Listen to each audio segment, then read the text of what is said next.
Well, g'day, Max here again. Welcome back to the shop. So, we're going to be back on our slotting head today. This is just a bit of an assembly video of our slotting head. And I thought I'd record this because I was intrigued myself how the slotting head was able to adjust its stroke and how the thing worked inside. And I had the basic idea, yeah, it's got a crank and a connecting rod down to the ram. But as for the actual stroke adjustment, that was quite interesting. So I thought bring you guys along and we'll have a look inside the mechanism and see how it actually works. So come and have a look. So it breaks down into a few basic sections. So we have here, this is the input drive. So the pulley from the motor drives on this shaft here, and inside here is a gear. Now I'm pretty sure it just feels like a bevel gear, as I could not get this one apart without damaging the bearings, and as everything feels really good, and this slotting head really has done no work. There was no need to pull it apart. So yeah, it's just basically a 90-degree drive and this slotted affair here, which we'll get into in a minute. The stroke adjuster stuff.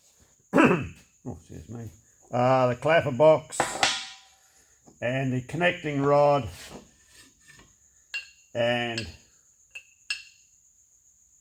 let's go that way. And yeah, the ram. So we'll start with the drive and the stroke adjuster. Right, so the basics of the stroke adjuster are this slotted area here. So this piece runs in there like so, and it has a rack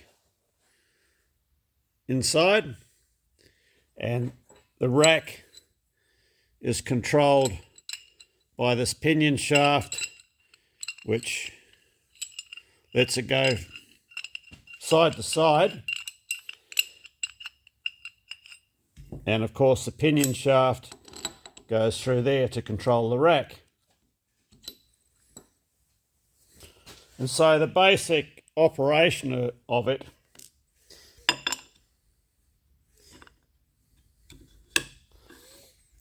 is a sliding piece here. Now this is controlled by this pinion shaft which runs on the rack that we just shown inside. Now the pinion shaft goes through the whole assembly, and then we have the other mechanism on the end, which are these plates here to adjust the stroke, which we'll get into in a minute. So let's get this lot here together.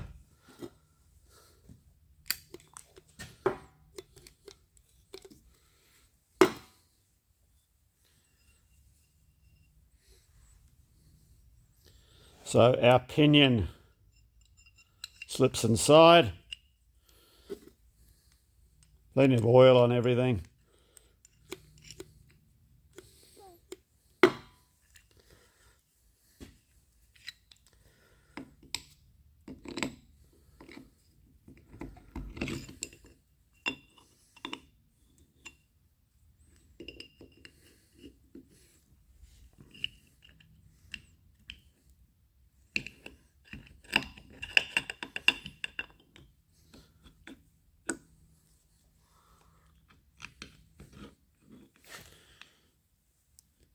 So when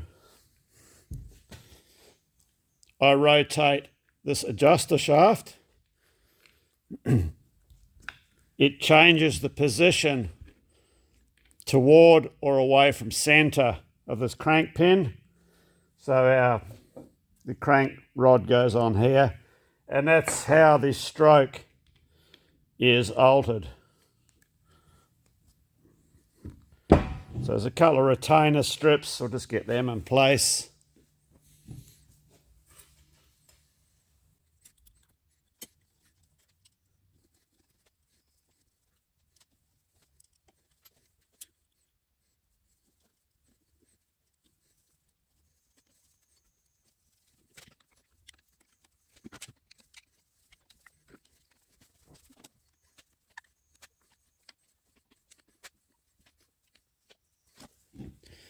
Right, with those in place, that secures everything, and our adjuster, our slide is free to move. So if we come round the other side,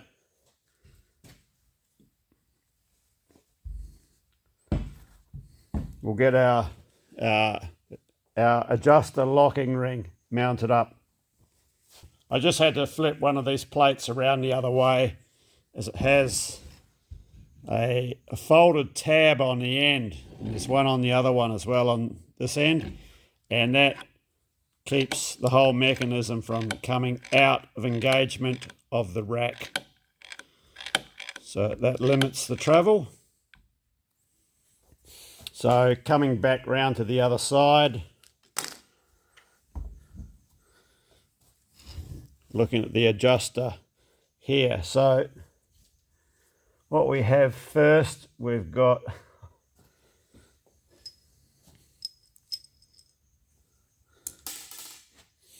this is just has an oil seal in, run on the shaft.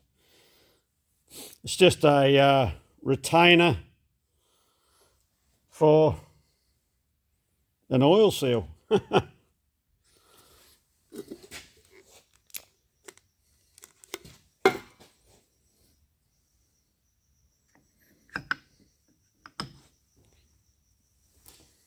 Held in place by 3 cap screws.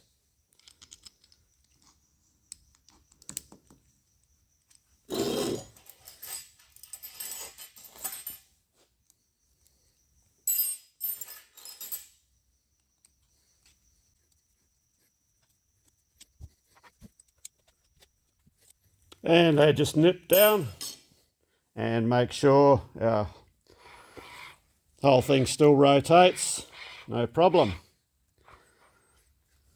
So then we get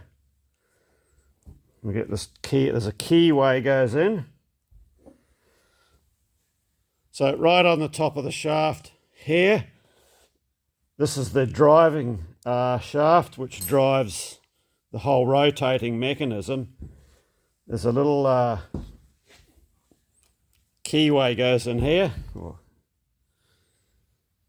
a key, not a keyway. A key goes into the keyway, sits in there, and then we have this plate sits on top.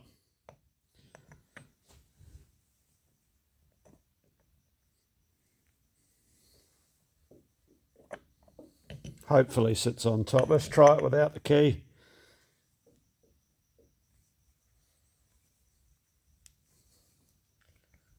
It was a fair old wiggle getting it off, so it's going to be a fair old wiggle getting the bugger back on.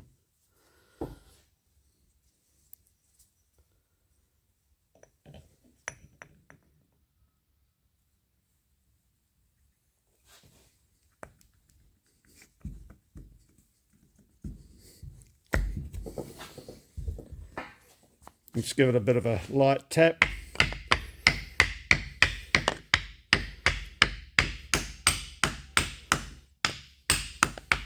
That's it.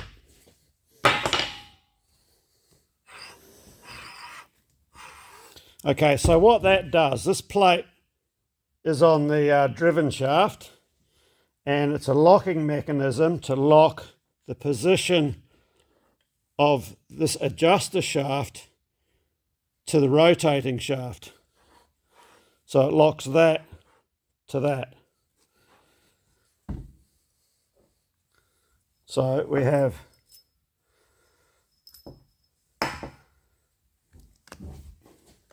another key.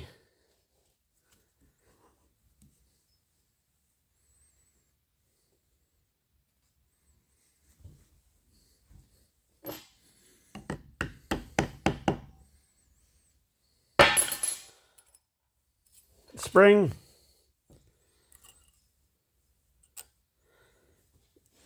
And our adjuster for the stroke. So this adjuster has a dowel, and depending on where you have your stroke adjusted, this dowel locates into one of these holes here. There's a spring behind it to release it when you go to adjust the stroke.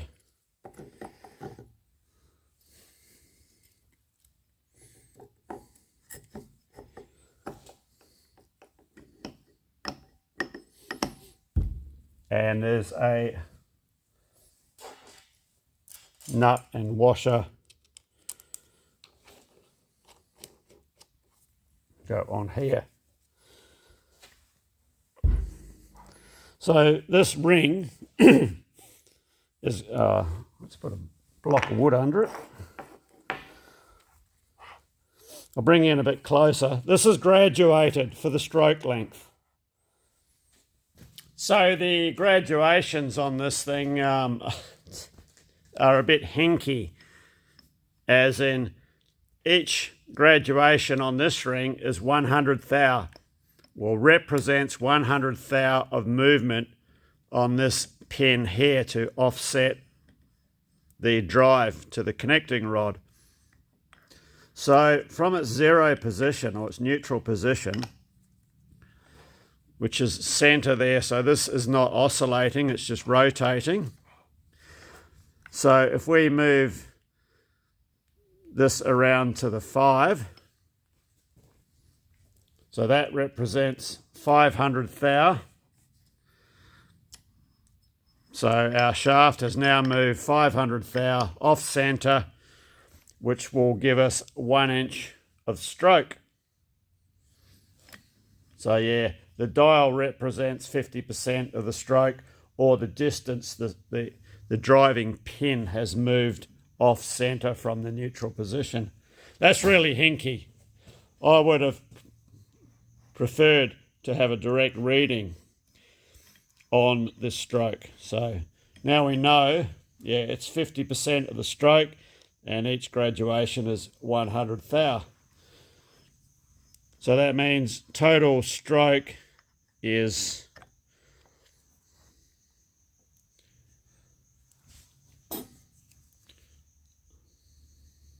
1.8 inches. Times that by 2.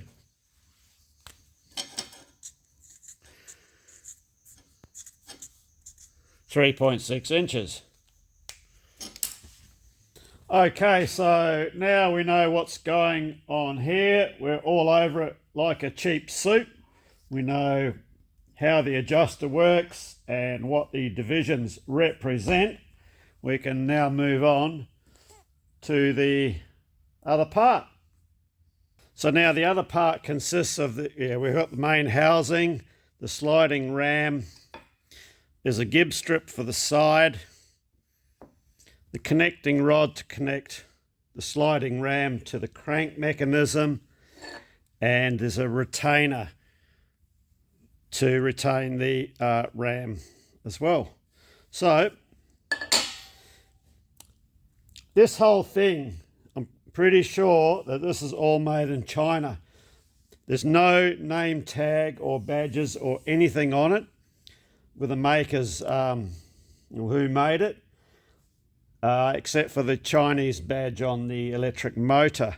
Now, the other thing which leads me to believe this is Chinese as well, inside here on all the mating surfaces, these have all been scraped, and it's your typical Chinese scraping that looks like it's been done with a chainsaw. We'll bring you in for a close-up. So that is the main, or one of the main gib strips. And this is the front retainer plate. And of course they must have tipped the chainsaw on its side to do the back channel there. I suppose all in all, this thing actually isn't that bad really, the way it's been constructed. I mean, like the clapper box it's a really beautiful fit they've got in here. So as far, while we're looking at these areas, as far as adjustment goes, yeah, there's an adjustable, this tapered gib is adjustable for your side play. Now for your up and down play this way, if you want to adjust this, you'd have to take a bit, scrape a bit off these surfaces here to lower the height of this. You'll see when we put it together anyway. All right, so we better get this ram in. So we better assemble up the connecting rod after I find my oil can. I've just been cleaning down the small lathe while the electrician was here, and I had my oil can over there, so I better go and get it and bring it back over here. Right, so the small end of the connecting rod goes to the ram.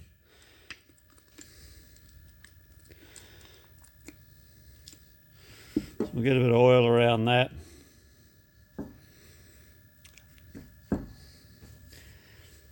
Actually, let me just go and do something different. I'm actually going to put a bit of grease around these two, and towards the end of the assembly, I'll explain my reasoning for that. So I want grease and oil in there, plenty of it. Pack it in between those rollers.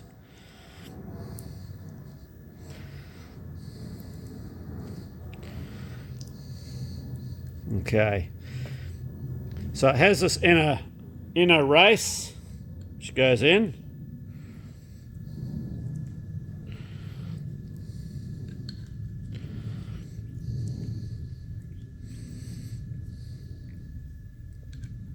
Then there's a pin. So this goes into there, line it up. Now there's a hole in the pin and a locking screw. So these have to be tapped in and aligned.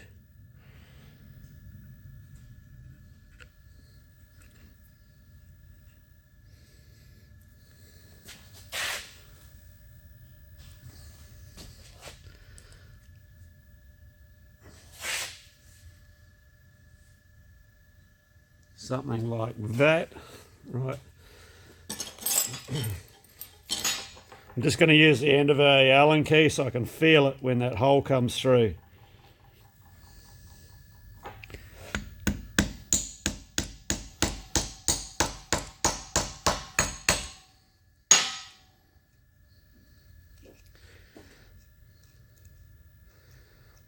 Just needs a fraction more.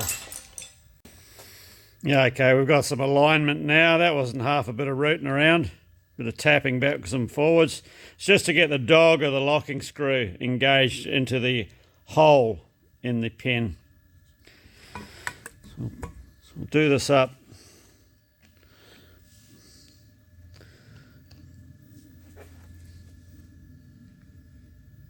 Like that. Okay. So now all this can go into the main housing. So liberal amounts of oil.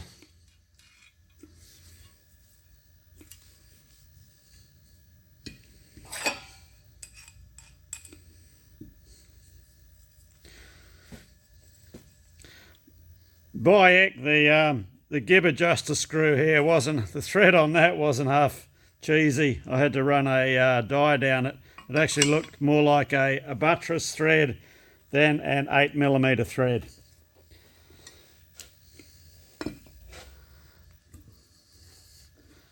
Plenty of oil on the ram.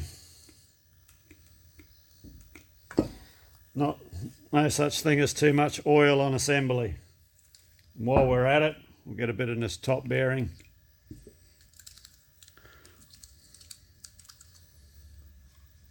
And we'll work in a bit of fat as well.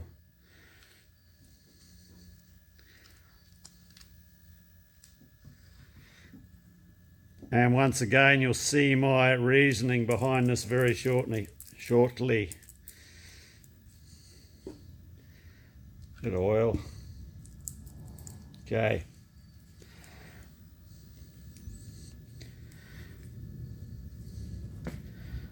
Now I just want to make sure I get this in the right way around, which is that way. No, it's not. It goes that way.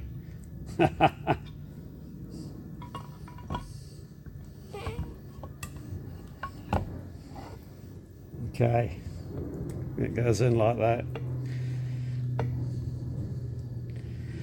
So what I want to do next is get this side gib adjusted up. Okay, camera just cut out again. So what I was saying, the reason why I did the gib strip here and got that all adjusted first is so this plate was not influencing the feel that I was getting.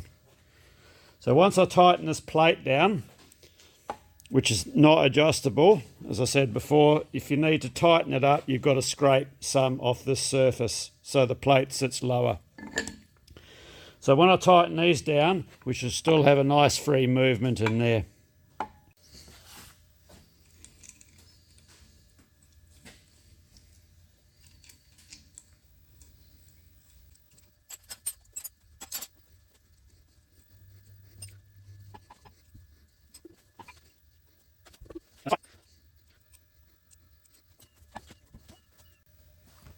Oh, okay, can only just have these screws just the lightest of tension on them. As this wears in, I'll be able to just nip these down a bit.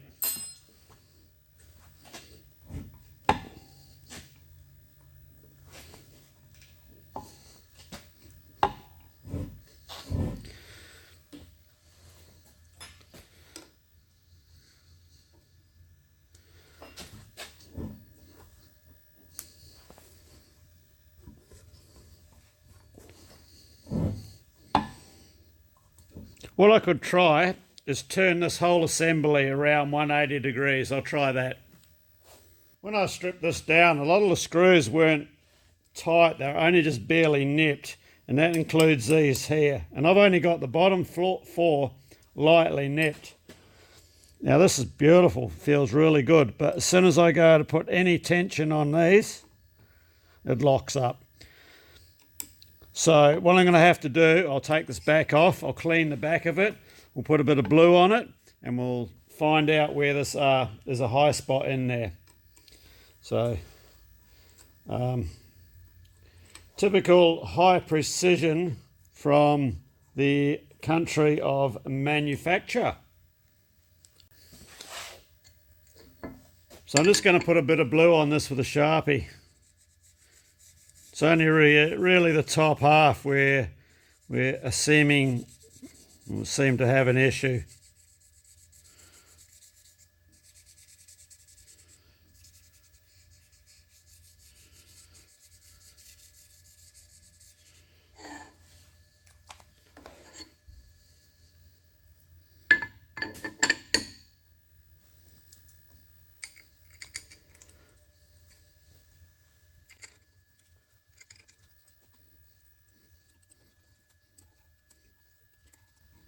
Yeah, rotating the ram didn't really have much of an effect.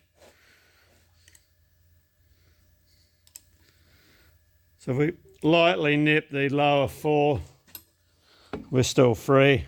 Bit more nip on the lower four.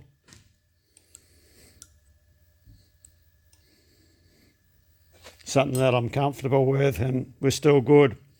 Okay, but we'll bring these down slowly.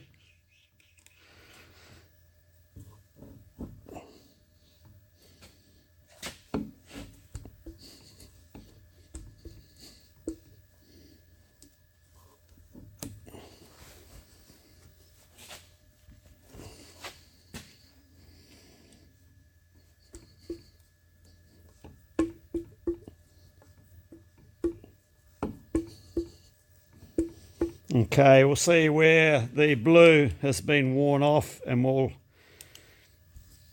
take a bit of a scrape around that area.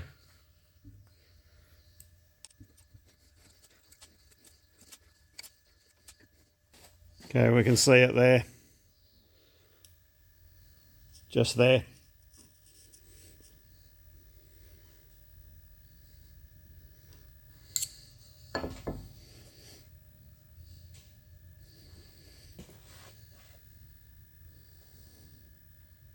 It's transferred a fair bit of ink, actually right across them.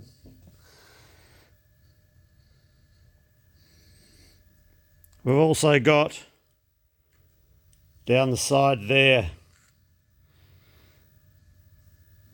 and down the side here.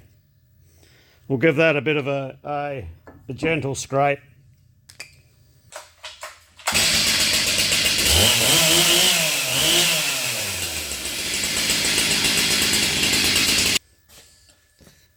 Rough, but not that rough.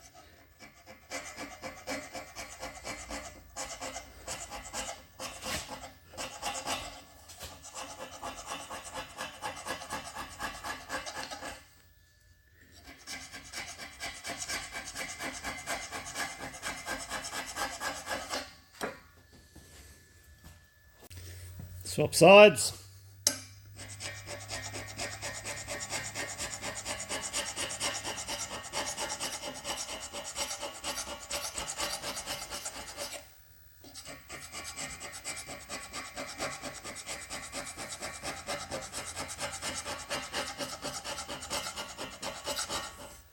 Okay, I think we'll try that. I do have some other clamps. They just arrived in the mail from De Grey Drafting. Now these are kit clamps that the guy makes over in Canada, I believe. And you machine them up, you do all the drilling and everything yourself. They are the can't twist style clamps, which I've never actually used, so I'll be very interested. I've always wanted to try a set out. So I think Doug is his name, I think, kindly sent me over a set. So we'll get those machined up in another video once we've taken care of all of this malarkey here.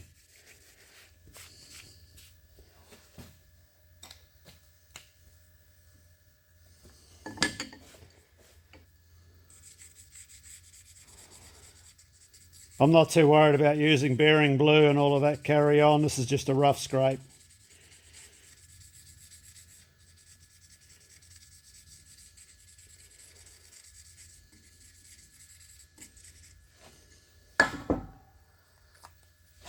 Scraping for clearance.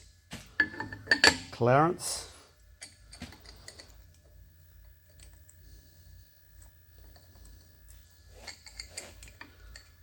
Might take a couple of goes, but I'd sooner get it right than what they did and leave these screws half loose.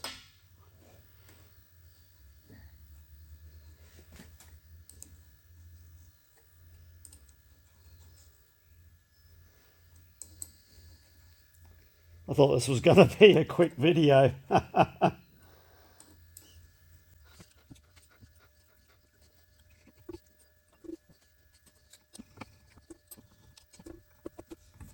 Okay, let's pull this off. Whoops. Pull this off and have a look.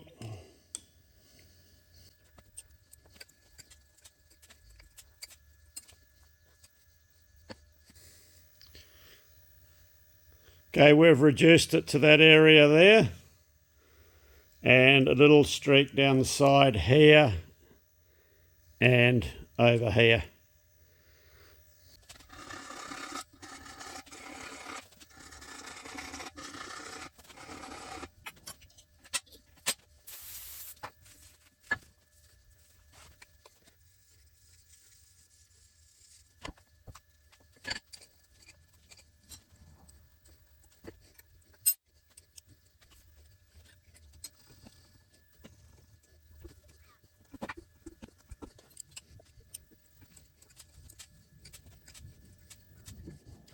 Okay, we've definitely improved it. So we've got another high spot come down to a new position, which is right there. And there's another one right there.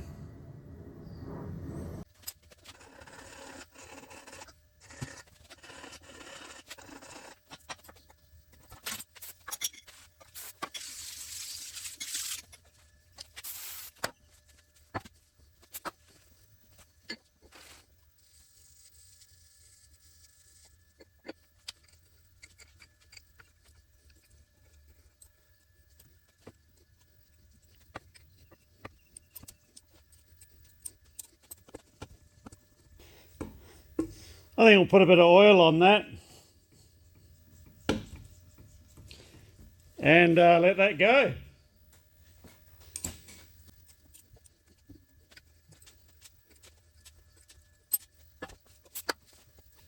Or shall we just give it, I think we might actually just give it one more in the middle.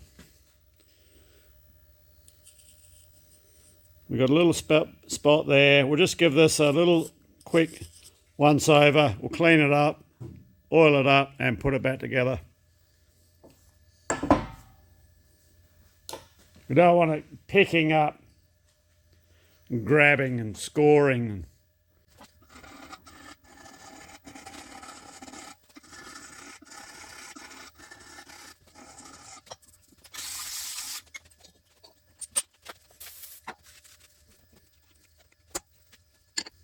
The V-groove goes to the top.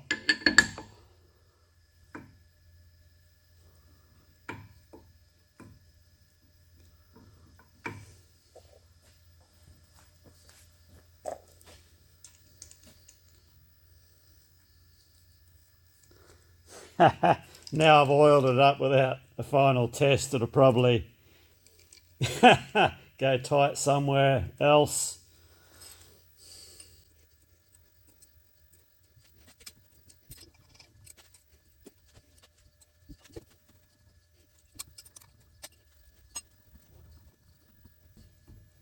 Well, I think we can let that go. It's firm but free.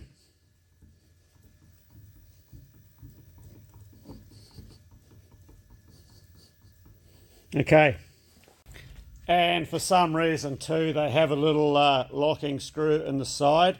Now this just very lightly nips up against the gib adjuster screw to lock it in position so it can't back out. Never seen that before on anything. Right, so while we have it in this position here, we have a felt wiper to go around the underside.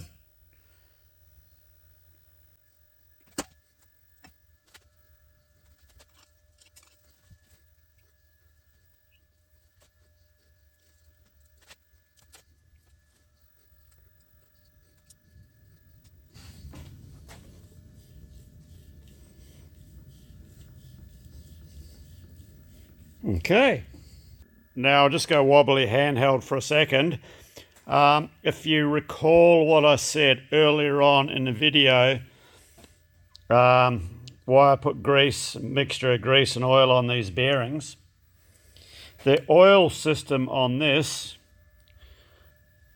well, for the drive end is not too bad because you have a filler plug on the top and you have an oil level sight glass. So this area contains its own separate oil. However, the main part has this oil cap here and there is a felt wick inside.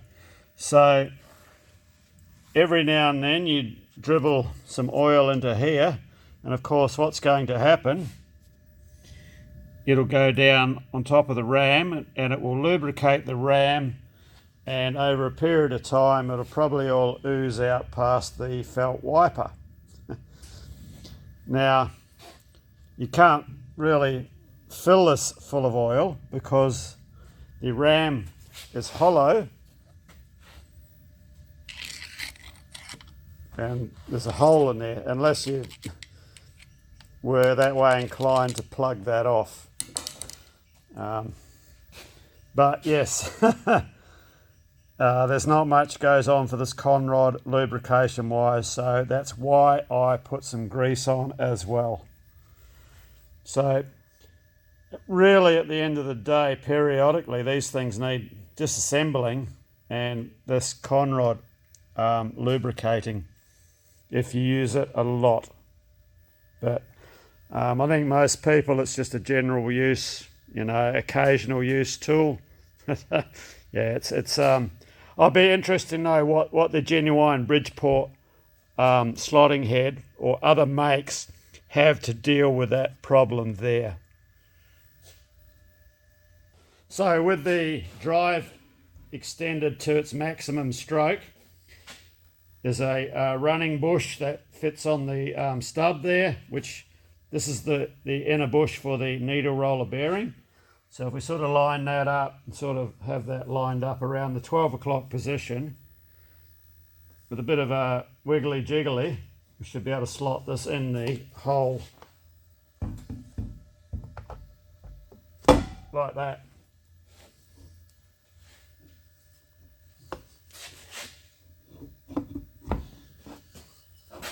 Okay, that's down. Now we gingerly roll it over so the whole lot doesn't come out.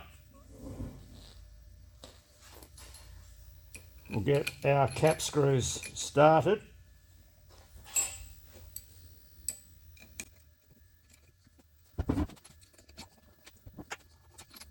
So we have a retainer plate still to go on the end of the crank pin. So, well, in the world of if it was easy, everybody would be doing it. I was just playing around with the adjuster and found that when I went over 800 thou of stroke, so that's 1600 thou, 1.6 inches of stroke, the thing locks up. And what it feels like the